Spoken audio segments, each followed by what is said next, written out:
Sa pinakahuling mga balita, lumabas na nag-aalboroto sa galit si dating First Lady Imelda Marcos dahil sa pagkakasangkot ni Liza Smags sa mga katiwalian na nagdudulot ng pagkasira sa pangalan ng kanilang pamilya. Ayon kay Imelda Marcos, labis siyang nasasaktan at nababahala sa mga aligasyon laban kay Liza na nagiging sanhi ng disgrasya sa kanilang angkan. Inihayag ni Imelda na mahalaga ang pagpapanatiling malinis ng pangalan ng kanilang pamilya kaya't hindi niya na matatanggap ang anumang paglabag sa mga ito. Dahil dito, nagpahayag ng pagsisisi si Imelda Marcos sa mga kaganapan at nananawagan ng pagsisiyasat upang mabigyan ng linaw ang isyong ito. Ayon sa mga ulat, naniniwala si Imelda na ang katiwalian ay hindi tama at dapat managot sa mga sangkot dito. Mabilang na si Liza Marcos kung siya'y mapapatunayan na may kinalaman sa mga nasabing aligasyon. Samantala, hindi pa nagbigay ng opisyal na pahayag si Liza Smags sa mga akusasyon laban sa kanya. Patuloy pa rin ang pag-uusap at paglilinaw ng mga partido sa sangkot sa kontrobersiyang ito na nagdudulot ng masusing pag-uusap sa larangan ng politika at pagiging pampamilya. Well, ito nga ang balitang ating pagkakatutukan. Ngunit bago ang lahat, siguraduhin mag-subscribe at i-hit ng notification bell para sa patuloy na pagtutok sa mga sulyap ng bagong balita sa tunay na boses ng masa.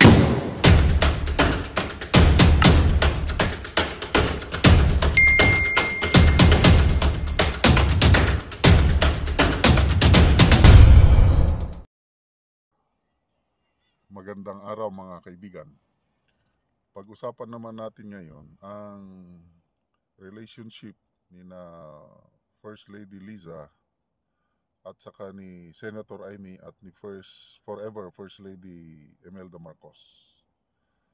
Okay, doon sa interview ni Katunying kay First Lady Liza, nako, napag-alaman natin doon na parang napagsabihan o pinuna, may tanong si First Lady Imelda kay First Lady Liza. Okay, tungkol saan ito? Every Sunday pala may family dinner itong Marcos family. So, bawat member ng Marcos family dapat maimbita. Napapansin ni First Lady Imelda na wala palagi si Senator Amy. Ito na, si First Lady Liza mismo ang nagbanggit ito sa kanyang interview with Katunying.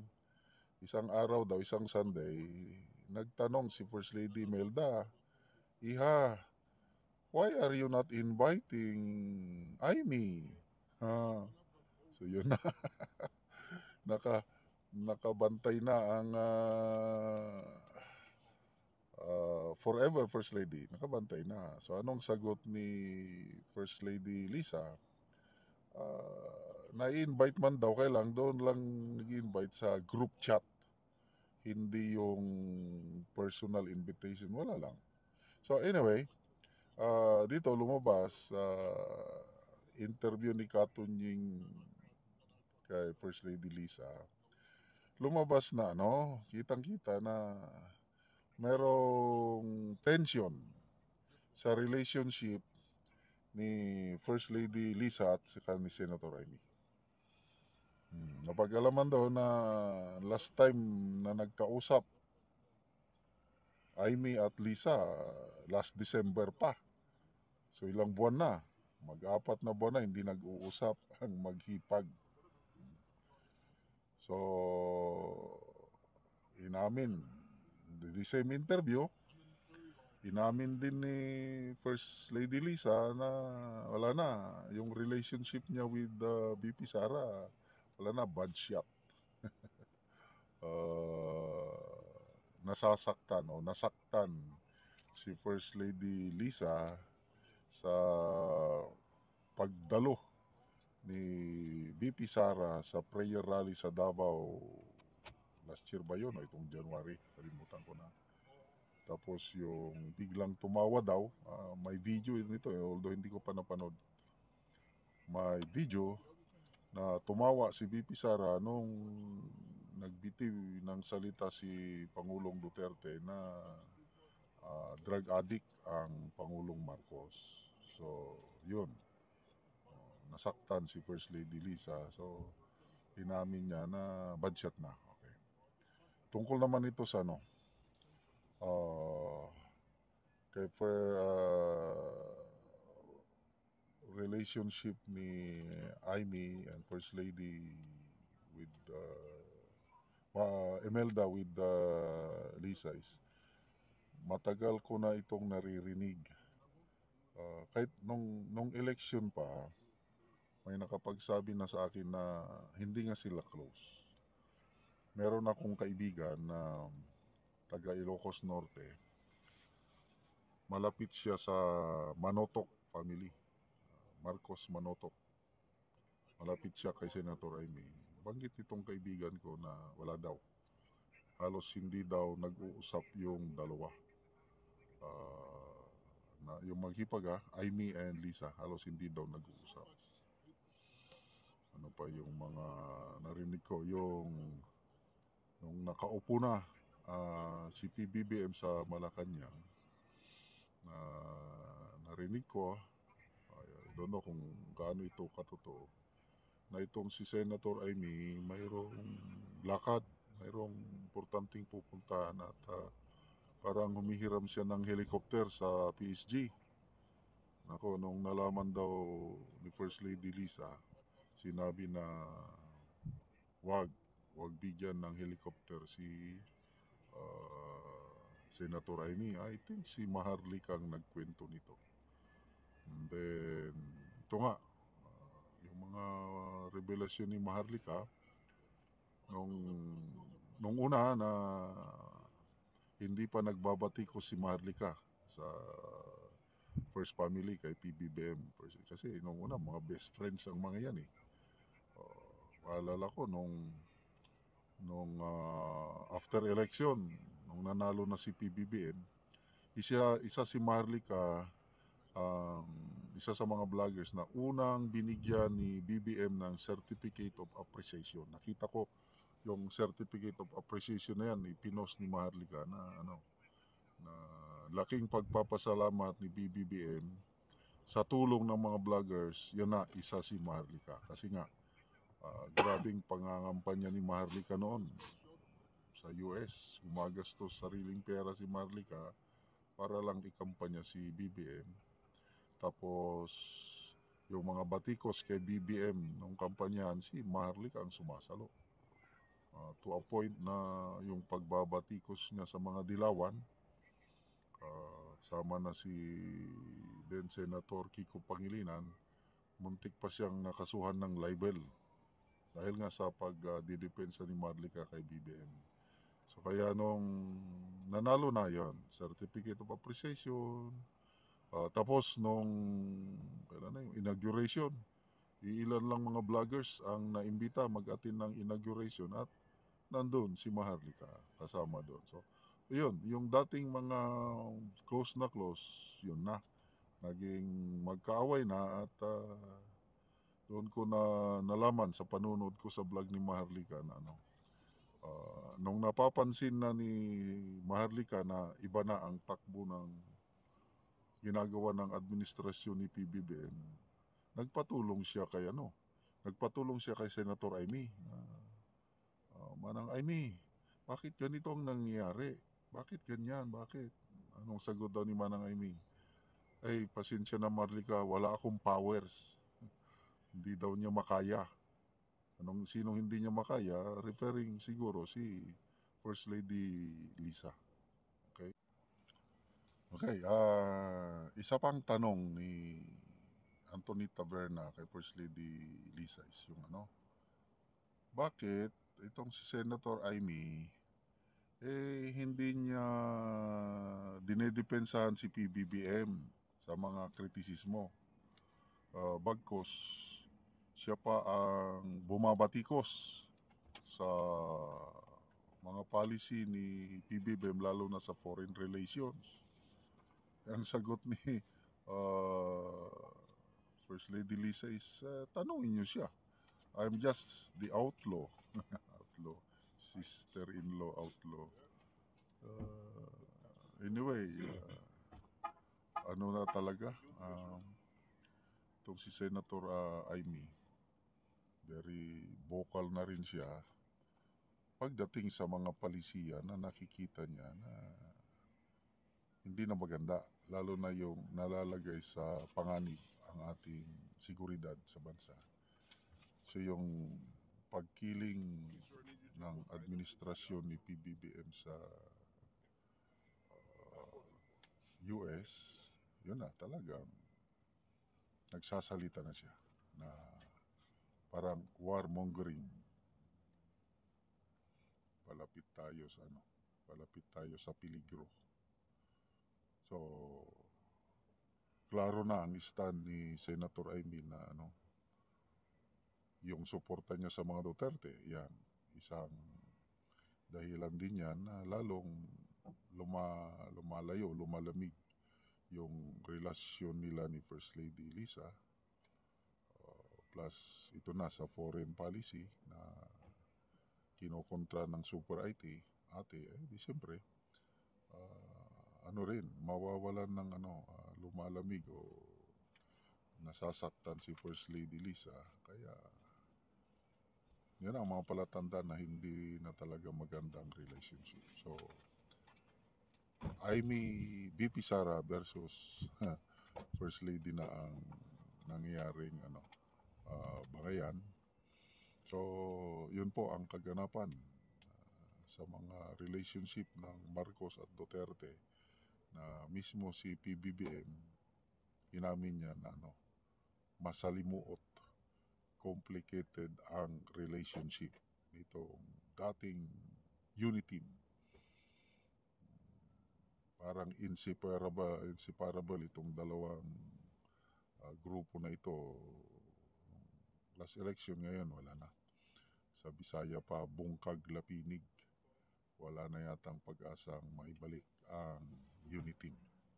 Pag-serve ng preventive suspension ni Governor Baib ay, is it for the public interest or for political interest? Yan ang katanungan ngayon. Ang issue rito is, of course, ang Office of the President, alam natin kung sino nag-utos dyan. O alamin natin kung sino ang nagbigay sa kanya ng facts relative to the issuance of the preventive suspension. No? Ito nga mga kababayan, bago natin ituloy ang video na ito, kung bago ka lang sa aking YouTube channel, baka pwede makahingi ng like at subscribe at click mo na rin ang notification bell para updated ka sa aking nilalabas na bagong video. Salamat po.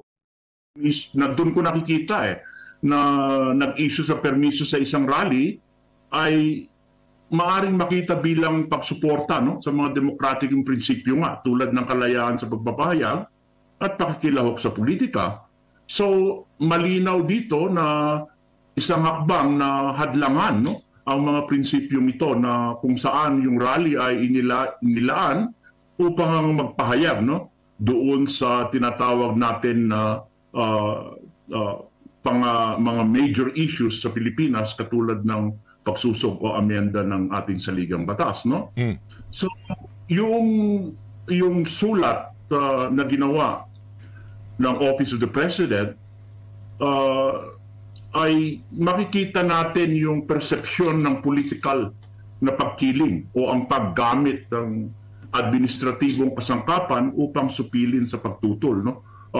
Ay maaaring makasira yun sa tiwala ng publiko. Yun ang aking pag-aanalisa dyan. Napakahirap nung wala akong makitang legal na batayan na i-serve mo yung preventive suspension. Hindi ito napakalaking kaso. In fact, ang ating local government code encourages yung peaceful settlement between and among officials na ginawa nga na isang issue. So makikita natin na yung pagsuspindi mo sa isang gobernador na nahalal na opisyal ay talagang magambala yan sa lokal na pamamahala at administration. At alam natin yan na malaki ang epekto niyan lalong-lalo na sa paghahatid, no, ng mga serbisyo Attorney, at anuman proyekto. may singit ko lang. So, ibig sabihin, hindi pala si Governor Hubahib yung nakakommit ng grave abuse of authority dito. Kasi sabi mo nga, moot na nga kasi naibalik na eh. After 1 month lang ata yun eh. Kasi November yung issue, pag December, naibalik na agad. So, ang basahin ko lang muna yung statement ng Office of the President, attorney, no, para at least mabigyan din natin ng gabay yung ating mga kababayan saan nag-ugat ang kaso. Sabi dito, the Office of the President issued an order preventively suspending Governor Edwin Hubahib for a period of 60 days. The OP made a thorough assessment of the administrative complaint filed by board member Orly Amit against Governor Hubahib. The OP found that the complaint sufficiently alleged grave abuse of authority and oppression on the part of Governor Hubahib in connection with the recall of board member Amit's service vehicle without legal basis. The issuance of the preventive suspension did not violate Governor Hubahib's right to due process.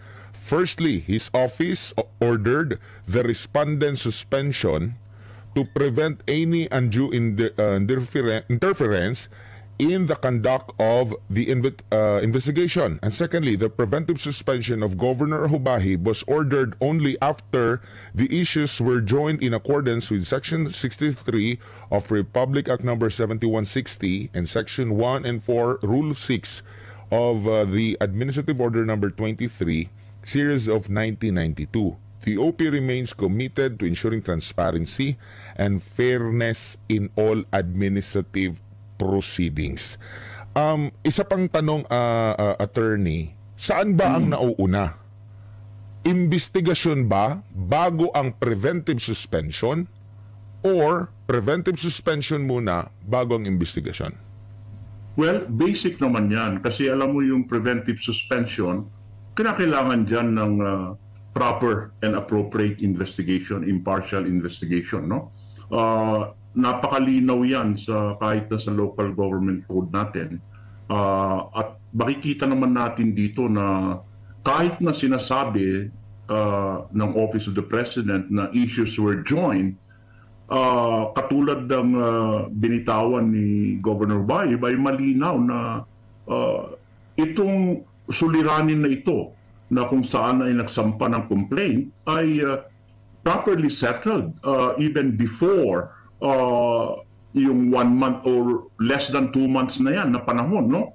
Na sa katunayan nga ay wala ngang issue, kaya nga binabanggit ko na moot and academic, kaya nag-overreact dito. Or ang question ko dyan is this really yung pag-serve ng preventive suspension ni Governor Hubahib ay is it for the public interest or for political interest? Yan ang katanungan ngayon, no?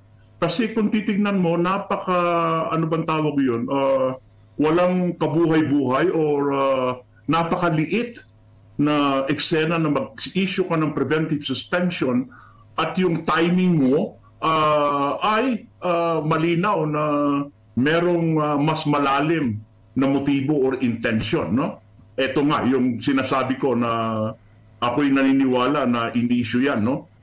Dahil siguro para hindi magkaroon ng tinatawag natin na yung pagsuporta, no, yung mga supporters halimbawa ni Governor at ng lahat ay magkaroon ng pagdududa, no. Pero nakita naman natin yung kabuuan ng rally. Ito ay isang makasaysayang muling rally na karuktong nung nangyari noon sa Manila, no, na inyong inunahan nung kung saan ay sumisigaw tayo ng hustisya. Sumisigaw tayo ng justice.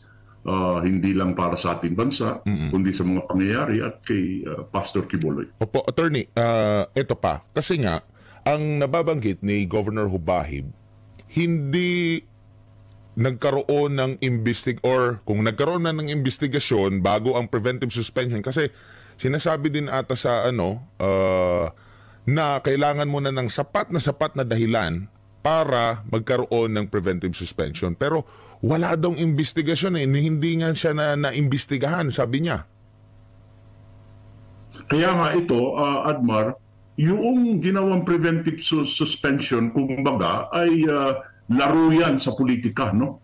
Yan ay yung mga aksyon ng Malacanang na lumilitaw na hindi proportional yung ginagawa nilang pinatahimik o pinapahina ang mga kalabang politikal na maaring humantong, no, naman sa pagkasira ng tinatawag nating usually na demokratikong pamantayan at tiwala ng publiko sa mga prosesong pampolitika. No? Kaya nga itong ang nabanggit na ito ay sabi ko napakaliit na bagay na magdahilan na mag-issue ka ng preventive suspension sa isang halal ng bayan na kung saan ay wala ka naman makikitang grave abuse of discretion or grave abuse of authority. Kaya nga nabanggit ko kanina, I think malaki ang pagkukulang ng Office of the President dito.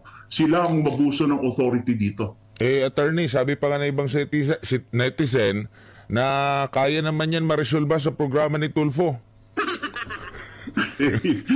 Kaya nga isipin mo napakababaw na dahilan na Admar, no, Carla, no?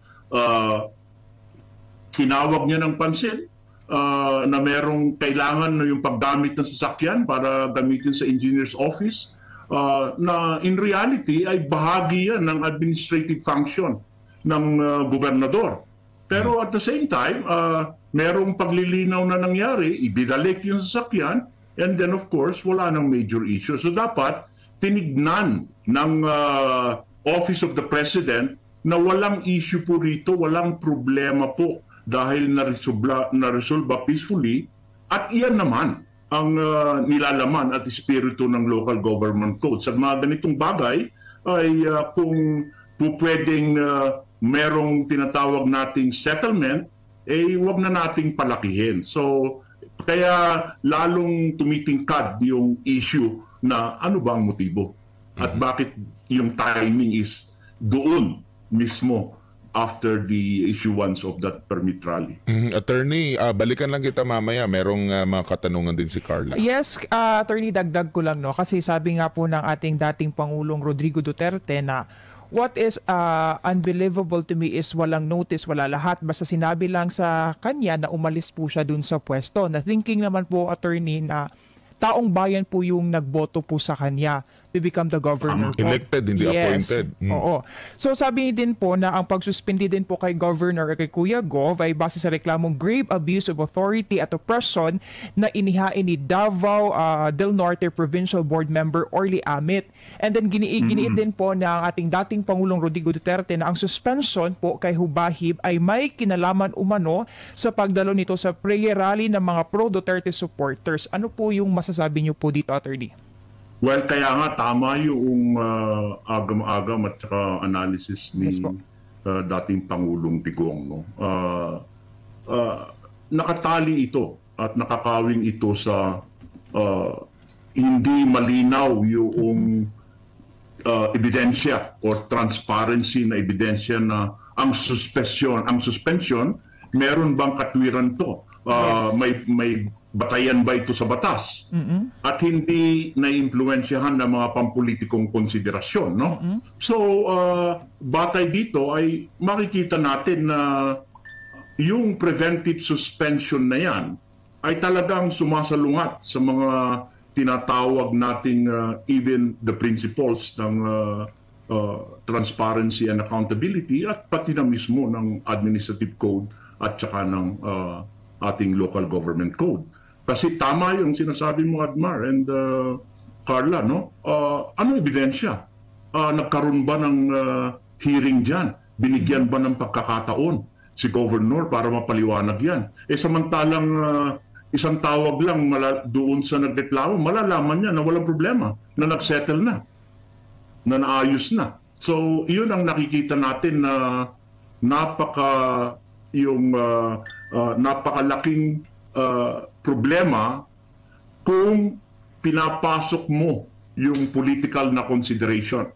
Kaya tama si Pangulong Digong dyan, tama si Governor Hubahib. Yes. At of course, tama ang inyong analysis dyan. Yes, attorney, kasi nga 'di ba itong nangyari po kay governor, walang notice, wala man lang hearing na nangyari.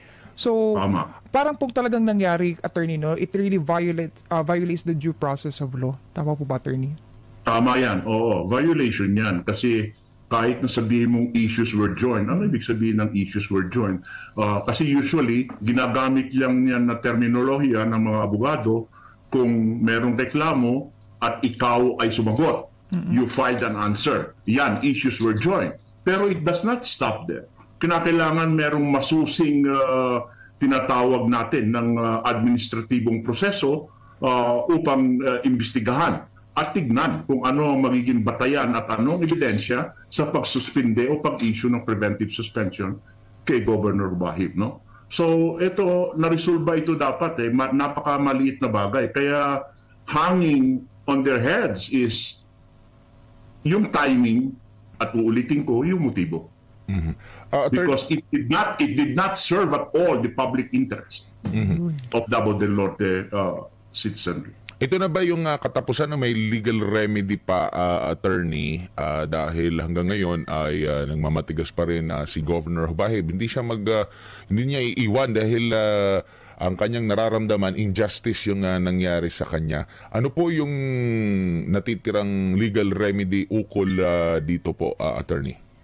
Siguro ang pwedeng gawin kagad ng mga abogado niya ay i-challenge yung order ng Office of the President doon sa pag-issue ng preventive suspension. Kasi illegal and abuse of authority yung pag-issue ng preventive suspension na yan ng Malacanang. Halimbawa, nakakuha siya ng paborabling desisyon.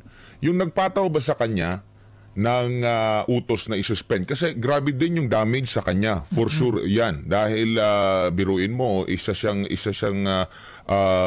public official na nakatanggap ng maraming mga pagkakilala prior nitong issue na ito. So kumbaga baliktad, no? Ang sabi pa nga ni Mayor Baste na gustong-gusto niya itong si Governor Bahib kasi napaka down to earth, humble, alam mo naman yung pinanggalingan niya, wala naman siya may pagmamalaki na mataas na pag-aralan, ang kanyang may pagmamalaki lang ay yung taos puso niyang pagsiservisyo, kaya nga nakakuha siya ng mga awards. Halimbawa po, pumabor sa kanya ang korte ukol dito, may pananugutan ba yung nagpataw ng suspension sa kanya na naka-apekto din lalo na sa kanyang imahe?